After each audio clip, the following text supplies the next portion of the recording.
Okay, good day again. Right, I've just rebuilt my steering box.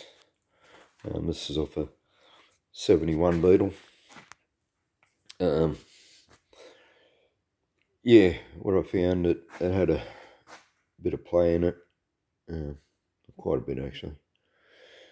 And I tried adjusting it here, didn't change anything. Just actually, I turned it up, it just made it hard to turn. And then I get a bit of light on here. Okay, in here, this is the adjustment on your shaft. What I did, I just got a nut, welded a bar, and I found a nut that fits in there exactly. And yeah, I tried tightening that up, and yeah, as soon as I got it tight, it was grating and whatever, so I pulled it out. And what I found was there was pitting. And here you got a ball race in here and a ball race in here. They're similar to a bicycle. They've got an outer collar, and the inner part of the ball race runs directly on the shaft. And where it runs on the shaft, it had pitting. And didn't seem to be wear, it seemed to be more from rust or something. And this bug's sat out in the paddock for probably 20 years or something, I don't know how long. And the plugs had deteriorated, or they were missing anyway. And nothing else was rusted in it, but it's possible it did have water in it. So I'd say it only rusted just in here and here where the bearings had rubbed the grease off. Anyway, so what I did, the actual ball race looked alright. I inspected all the ball bearings. They weren't worn, chipped, anything. So I took the shaft in. I got it machined where the ball race runs on it. Cost me $180. I don't know how they come at that. Yeah, it's like 10 minutes to set it up, 10 minutes to do the job. Yeah. So anyway, them was the brakes. Still cheaper than a new steering box. Also behind the cup in here there was a shim. The shim was probably a 0.5 or something from memory, I guess. And they took 0.2 off either end. So I then replaced it. I went through my box of washers and shims, and I found a shim that's just under a mil, probably around 0.8. I figured that would be pretty close. So I put that in. Put the shaft in first. Also replaced the seal. There's a seal here. There's another seal on the bottom. I just went round to the bearing shop. Got 2 new seals. $2 and $4 or something. Minimal cost. There's also a clip, spring clip, goes in here. Don't know what difference that actually makes, but it was on it, so I put it back on it. And then, as I said, you put your piece in. You don't need a big long bar if you make one of these. You probably don't. There's probably even enough of the nut sticking out.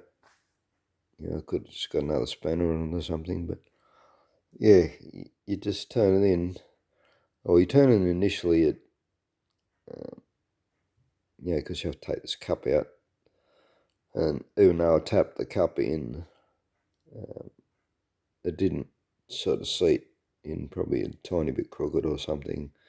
So I wound this in, and it sort of, I could feel it pushing the bearing cup in.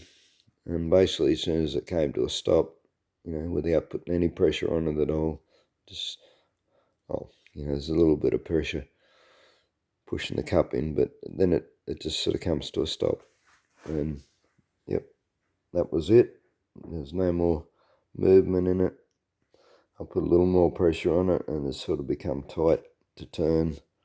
So I backed it off and just brought it back around again till it just came to an easy stop. Did the nut up. So, and then, yeah, drop this shaft in. You sort of, I was wondering about the position where you should set this, but it didn't seem to matter. As I said, I just positioned this piece so it was in the centre, dropped it in, and it turns from lock to lock, no problem. So that's about the only thing you need to check when you got this in, to see if you got it positioned properly. Is just make it, like it'll turn. This piece in here, it's got a gear wheel that turns. Actually, you need to check that on the shaft that it doesn't have sideways movement. It's got a pin which is probably hydraulically pressed into place. So if you got movement in that wheel, then you'll need to shim that. You'll need to knock the pin out, shim it up. But yeah, mine was fine, didn't have any movement there. Put a new gasket on it. And you just drop that in, and then when you go to put the cap on, you've got to turn this bolt, and it turns anti-clockwise, so you keep screwing that. You got to put your screwdriver right down in the hole, and you turn that until the cap seats on the body.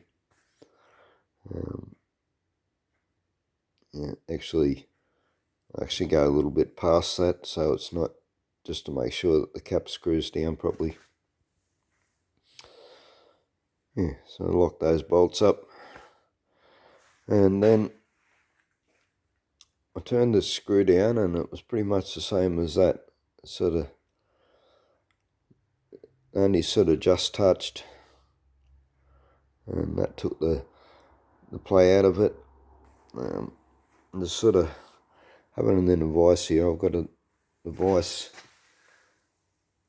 clamped onto the bottom shaft. But you don't put any excessive pressure in it. You don't want to mark the shaft, but enough to hold it. And then you just check. You can see the whole thing moving. Okay, and I thought I'd got all the play out of that.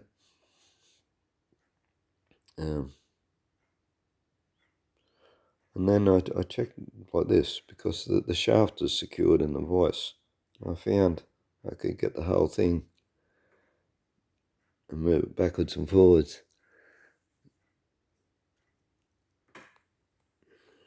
So I've done it up just a touch more. As I said, there's still no real pressure on that screw. It's only very, very light. You just do it up until you haven't got any more movement in it. Because that gear will bind if you get too much pressure. You'll feel if you got too much pressure, it'll be grating as you turn it.